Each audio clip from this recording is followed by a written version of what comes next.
Well, good morning, ladies and gentlemen, here in person and also online. Thank you so much for joining us for this terrific session we have planned for you today. We are going to be talking about this issue briefing, Unlocking the Social Economy. Just a reminder, you can participate in the conversation online after we've also wrapped up the conversation using the hashtag WEF22. I am very pleased to be kicking off this conversation, which really fits into the broader theme of the annual meeting, History is at a Turning Point, Government Policies and Business Strategies. As we talk about this turning point around the economy, we think about the conversations we're having in business circles. We're talking about inflation every day. We're talking about growth fears. We're also talking about rising interest rates for the first time in many years. But what about the social economy? Isn't it time we widen the lens and talk about the economy from a slightly different aspect? What is the social economy? What are we talking about here? In Europe alone, over 2.8 million social economy organisations generate 6 to 12% of employment in the region. That is more than finance and other industry sectors. Yet, this is still an unrecognised sector. Social impact and the economy have been interlinked in recent years. As you know, in many business conversations, we're now talking about ESG targets. The pandemic, there was finally an appreciation for the essential work carried out across the economy. Greater connectivity, technological advancement, something I talk about day in, day out around digital transition. We want to ensure we're not creating huge wealth concentrated in the hands of few again. The consequences of war in Ukraine. This is the first time that WEF has put the social economy as a topic on the official agenda. The World Economic Forum and the Schwab Foundation for Social Entrepreneurship have published an insights report on unlocking the social economy towards a more inclusive and resilient society. I do urge you to go and read the document. Now, over the next 30 minutes, we will discuss the scope and scale of the social economy, its presence, its relevance, source of jobs, GDP contribution, impact, and growth potential. Well, let me introduce you to our panelists today. On stage with me, Drew Billimura, founder, One Family Foundation and Catalyst 2030. Margarita Schinners, Vice President, the European Commission. And Sharon Thorne, Chair of Deloitte Global Board of Directors. Thank you so much for joining us. Thank you. I want to start broad first up and talk about what makes the social economy so pressing in 2022. Drew, first let me turn to you. You were awarded the Social Entrepreneur Award in 2002, 20 years ago, so not a new concept to you. You're also an entrepreneur across social enterprises. Can you give us some examples of what the social economy means to you and why we need to press the accelerator button right now?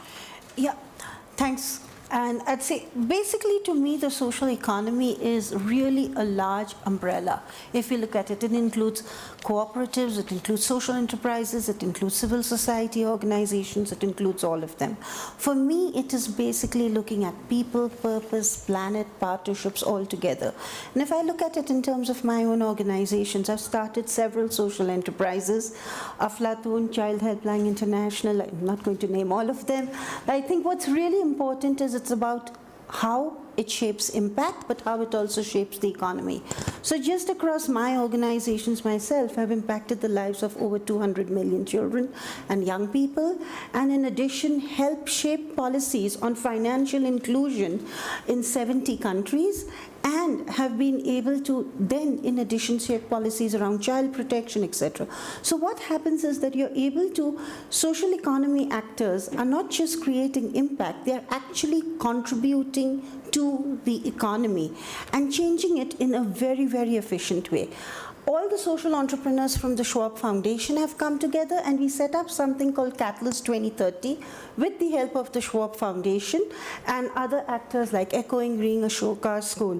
The important thing is, we said, if we really want to be able to achieve the SDGs, we need to collaborate, we need to work together. We are already impacting the lives of 2 billion people, the 1,500 entrepreneurs in Catalyst. So it's not a small amount. But if we are working together and the social economy becomes much more mainstream, we could actually reach all the 8 billion people and make sure everyone has a good quality of life, the SDGs are achieved, and there is an equitable society. So I think that's what social economy is to me. It's fascinating. You point to the startup phase and then accelerating a program more broadly. Vice President, let me bring you in. The Insights report highlights the role of policies in unlocking the potential of the social economy. Now, Europe has become a leader in social and green policies. We've also seen a 7-year social economy action plan. Just talk to us how digital and green transitions fit into the notion of a social economy. Thank you. First, let me tell you how happy I am to be in this totally gender unbalanced panel. It's a pleasure. It's a pleasure to discuss with social economy leaders and the great public. When this commission started in December 2019, my president, Ursula von der Leyen, when she gave me these portfolio responsibilities, she told me, I want you to be the most anthropocentric commissioner. You know, I don't want you to do tariffs, money, services.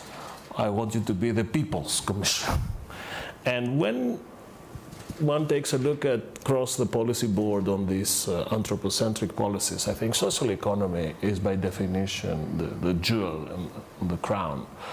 Because some people would expect the Commission, Brussels, to rely more on established figures, you know, to do business with diplomats and financial engineers and so on and so forth. But no, social economy is now a new chapter that we need to read through and exploit fully. Because social economy does produce added value, it's a force of good, it has a potential to contribute to cohesive local communities. It can bring in some of these bridging of the skills gap that we face in Europe. And it could also be key in these twin transitions, both digital and green. So when we presented this action plan for social economy, which takes us to 2030, I think that was a big step, and I'm delighted that it was understood like that. Most of the policies, measures that will be rolling out in the next 7 years have this 7 years horizon, but there are 3 things that we're doing this year, next year, I think that's important.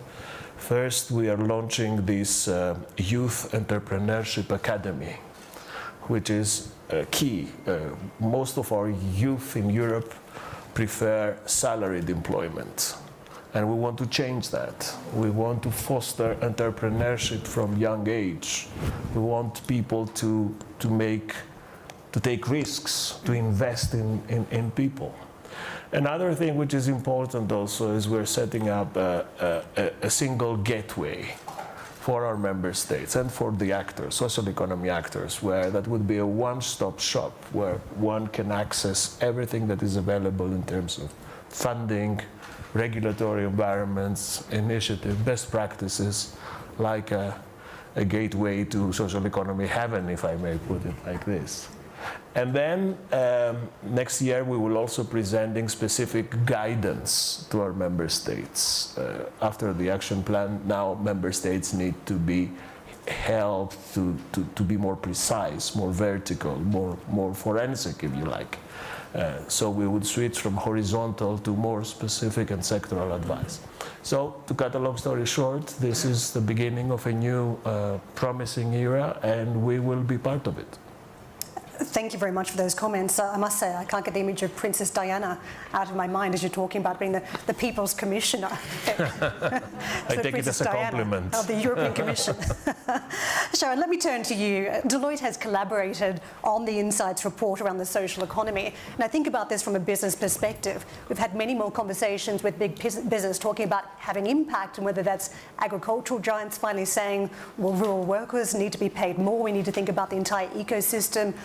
Big banks, UBS for instance, talking about impact investing, putting money right across global economies in areas they wouldn't normally invest. And of course we talk about vaccine equity and having some sort of equal distribution so that health doesn't hold people back from economic outcomes. But as you think about it from your point of view, from Deloitte, why is now the time to focus on the social economy? Okay, well, firstly, just want to say I'm absolutely thrilled to be here, and also that we've been collaborating with the Forum and the Schwab Foundation on this report, which we're very excited to launch today. The world is facing multiple complex threats and challenges. You know, disruption is the new normal, and I think all businesses have to step up and take action. But also we have to expand the social economy. You know, they've proved that they can put purpose before profit and make real social impact very successfully. And Deloitte has been living our purpose for 177 years. We've gone from a sole trader in 1845 in London to a $59 billion organization today in over 150 countries with nearly 400,000 people. And with that scale, I think comes significant responsibility. And so we've been investing in our services to help our clients, in developing our people, and importantly, in projects in the communities that we live and work in, so that we can enable them to thrive and be successful in a very challenging environment. And there are so many global issues like climate change that are accelerating in urgency and cost and impacting societies and economies. And so more and more businesses are thinking about putting purpose and impact at the heart of their operating models. But then, you know, how do they then, you know, I suppose ensure resilience? That's part of ensuring resilience in terms of environmental shocks, economic and operational. But also, they've got to think about their stakeholders. There's more and more challenge coming from investors, shareholders, regulators, customers, and very importantly, employees. So we do a Millennial and Gen Z survey every year. We've just published it. And Millennials and Gen Zs are basically very concerned about the state of the world and also the challenge that they have in terms of their own, you know, facing things like inflation, the cost of living, but how they also make a difference. And the majority of them are saying that they are doing things in their personal lives to make a difference. But importantly, they're expecting businesses, and including their employer, to be aligned to their values, but also to be, you know, making a difference, to having an impact and helping to change the world. So the things that business can do to be effective are to collaborate with, support and invest in, you know, other organizations and particularly social entrepreneurs, and to support this. And a great example of collaboration is the world's largest carbon emissions reduction forest project in Indonesia. And they raise funds by selling carbon credits, which helps to fund conservation, protecting a 26,000-year-old forest. And we're engaging local farmers to support them. And the CO2 that is, I suppose, that is sequestered in this is the equivalent of taking 2 million cars off the road every year. So it's a fantastic project. Also helps protect endangered species. They're doing research on carbon emissions. They're planting 500,000 saplings a year, and they're doing fire prevention. So it's, you know, a great example of collaboration. Terrific example. Vice President, I want to just follow up with you, because one of the challenges I see to the social economy is a more challenging economy. We know that funding is crucial, and you mentioned that as part of your introduction here. Funding, as we talk about the startup community, getting people to take risks. We have moved now from an era of negative to zero interest rates to one where there are rising interest rates, challenges around companies not making it, not actually being profitable, and then just purely down to young people coming into the workforce not wanting to take those risks because they don't have the skill set they could possibly not actually prove successful. How do you conquer the challenges now of an economy that is potentially worsening for the social economy? Well, there's no doubt that we live in an era where the ingredients of a perfect storm are gathering. That's clear. But I think it would be a mistake if we were to place social economy into within some sort of a greenhouse. That social economy would only be possible if protected in the good years, and social economy would evaporate in the bad years. I think we need to build a brand in a way that would be resilient regardless of the broader political and economic atmospherics. That's a challenge. And I think that's why, from the European perspective, we need to keep investing, not only resources, but also I think it's crucial to produce a regulatory ecosystem around social economy that could contribute to the resilience of the sectors. Let me give you some examples. For example, there are 3 areas where I think Europe can make a difference in creating this broader ecosystem. First, going local. Of course, Deloitte is a mega entity, and I congratulate you on everything you do, but social economy projects inevitably have to be local. So we should never miss this contribution to local communities, to what matters on the ground. And this is a challenge. It's not easy. You don't get this right from Brussels or from a corporate building. You have to help local leaders, local social entrepreneurs, local people to assume, and they have to have the certainty that you are next to them, but not pushing them or guiding them. The other thing is we also need, of course we have this EU action plan now, but I think we need more national laws at member state level that empower a social economy perspective. We have now many member states which have moved to this direction. Spain, for example, was one of the pioneers, and others follow. I would also take this opportunity to encourage ambassadors and national representatives here to take a closer look at what can be done nationally with the regulatory environment. And the third key area for resilience, it's statistics. It may sound geeky or insignificant, but it matters a lot. We need evidence, we need statistics. And although these are very often small projects that are very difficult to quantify or to measure, we need impact indicators, we need statistics. So if we can work in these areas, these components, I think that would be key to bring resilience into the sector. Drew, I want to get you in on this point too, of resilience. I mean, you've seen many cycles, economic cycles as well, yet you still had successful social enterprises that you've run. Just give us a sense of what policies help and what sort of practices have kept public, private and governments motivated towards the social economy over the last 20 years. I think basically it's difficult sometimes for governments to accept it, but what keeps them motivated is the sheer impact that the social economy achieves. So for example, we work on land rights. Okay, one of our partners, Landesa, a social entrepreneur, works on land rights. So they've taken, and that if you don't have land rights, you don't have poverty, your poverty. So they've been able to help 100 million families with land rights in 45 countries.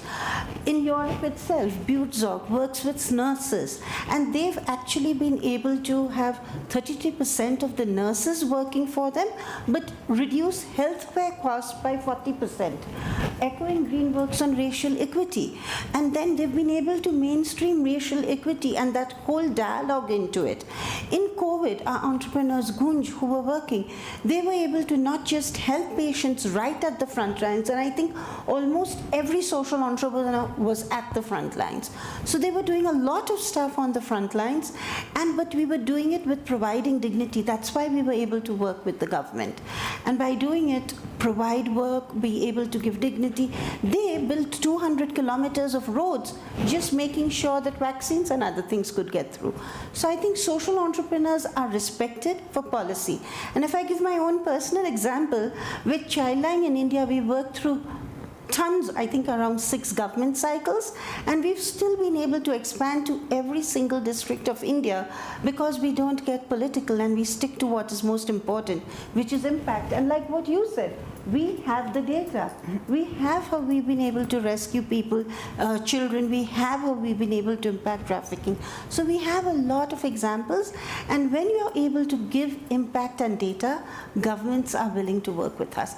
However, if we don't have an ecosystem, we are not going to be able to work. And I think what we really need, what you're saying, Vice President, is creating a social enterprise ecosystem in every single country of the world.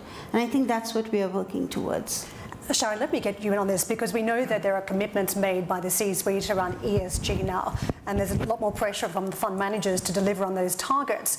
Yet, if you think about one of the challenges now, CEOs have such a complex set of topics to tackle, from the pandemic still, the demand story, to inflation, to growth fears, potential recession, war in Ukraine.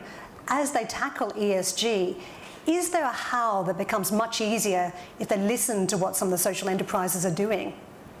I think it's a really great question, and I think that there is actually, it's a two-way thing, that we can learn from what social enterprises are doing, but also they can learn some, and we can provide them with resources and expertise. So, I'm a big believer in the importance of diversity of thought, that we can learn from others who think differently and do things differently. And I think that if you put social economy actors and the private sector together, there's a huge opportunity for them to learn and benefit from one another.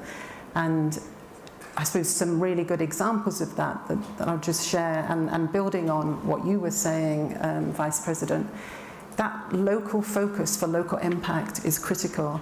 And lots of businesses are working out how they make a difference to the world, but a lot of them are internally focused. We need, if you leverage and think about what the social entrepreneurs are doing, it's much more localized issues that they're dealing with, and they have the agility to respond. So, corporates need to be thinking, how can I leverage and mobilize my employees? And you think about our 400,000 people. They can have a big impact locally if we get them focused on the right things.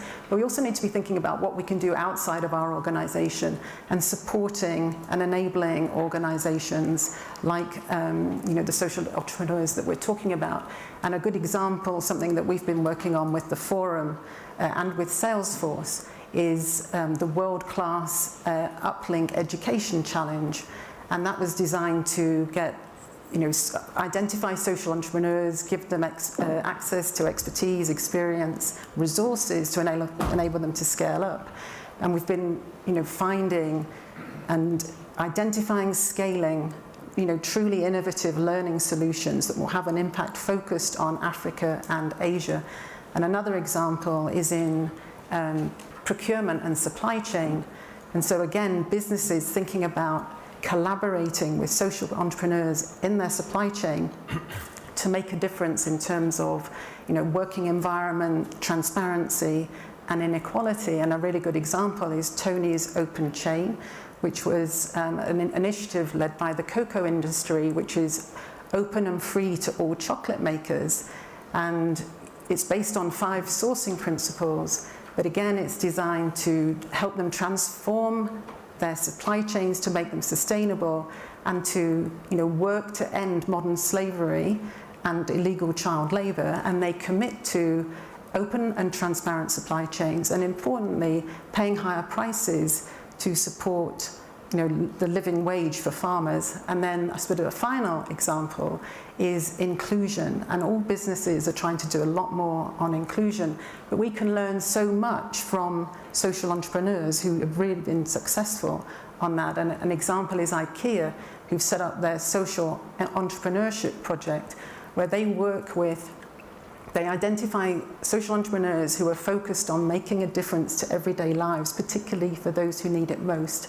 And again, they've been helping them scale and increase their impact. And the social entrepreneurs learn from IKEA about global product development, and IKEA learns from the social entrepreneurs about local handicraft techniques and sustainable food production. So it's and they initially started helping 100 people, they're now up to over 20,000.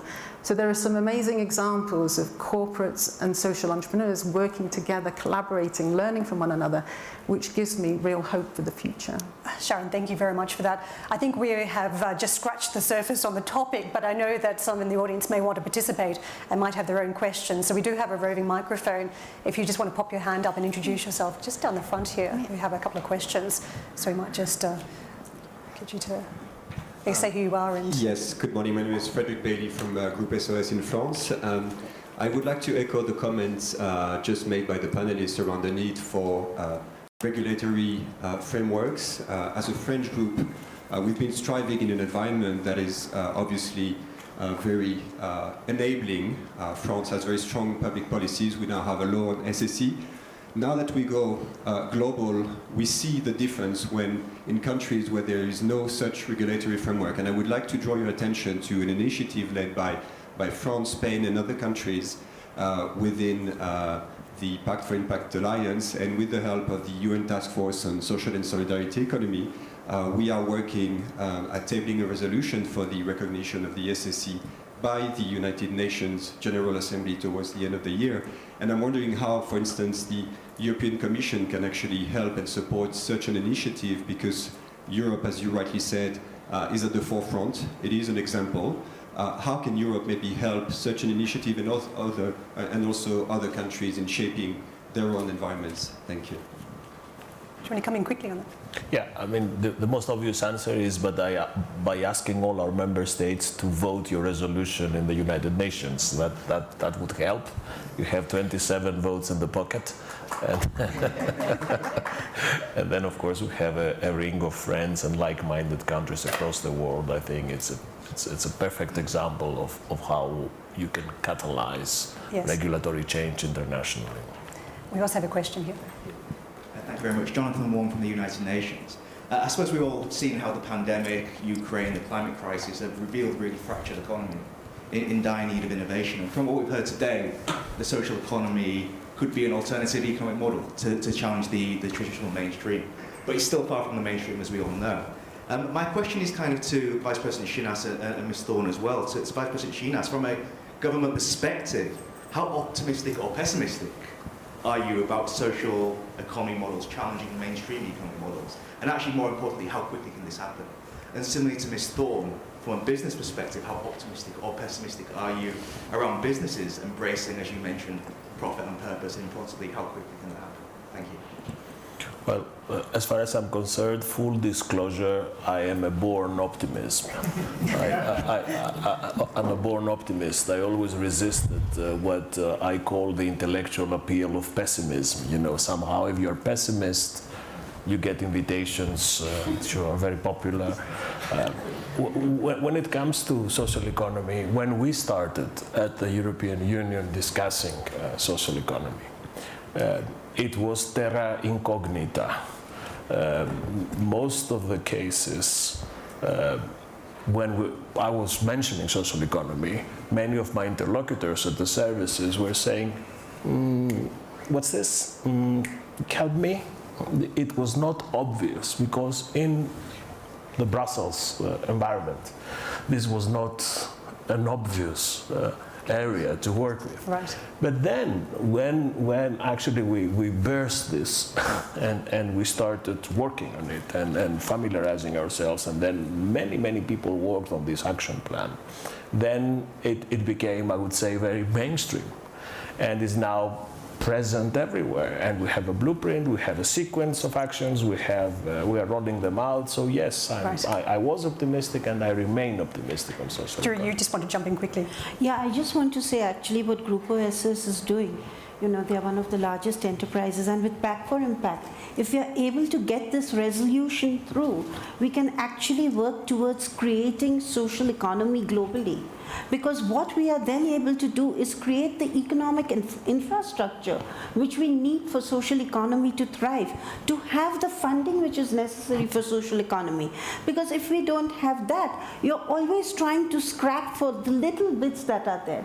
And what we really need is policy in place so that we can create the infrastructure, we can have the funding, and be able to reach the scale to help the most marginalized and to create a good quality of life. So I really think that is something important, and I think everyone in this room, all policymakers, everyone should be backing this resolution for the social economy and creating an ecosystem that we need. I think that is really key, and that's the push that we need to make going forward, really. Sharon, let's hear from you. Yeah, no, I'm very optimistic, actually, and I think more and more business leaders are embracing stakeholder capitalism, and I reference the impact of, you know, the various stakeholders and the pressure that it puts on business. But there are an increasing number of leaders who just know it's the right thing to do, but for those who don't, they've got the pressure from consumers, employees, regulators, investors, etc., who will drive that change. And I mentioned our millennial and Gen Zs. 86% of Deloitte people are millennials and Gen Zs. We are not going to be able to attract and retain the best talent if we do not, you know, have a really strong purpose and live it and people know who work for us that we absolutely embrace our purpose and deliver on it every day. We almost need to wrap this session up. Just quickly, 10 seconds each. What sort of action can people in the room take, people online, over the next 12 months to forward the social economy? Get the resolution through in the UN and lobby with your governments to make sure that we have a social economy infrastructure. Vice President? Yeah, I think the regulatory focus is important. These ecosystems do not produce themselves. We need to create the conditions, and we'll be working on that. Sharon? I think for business, having more fora like this where we educate people and explain to them the benefits of collaborating with the social economy is going to be critical. Sharon, Vice President, Jeru, thank you so much for joining us and helping us finish on time. Thank you, Ben.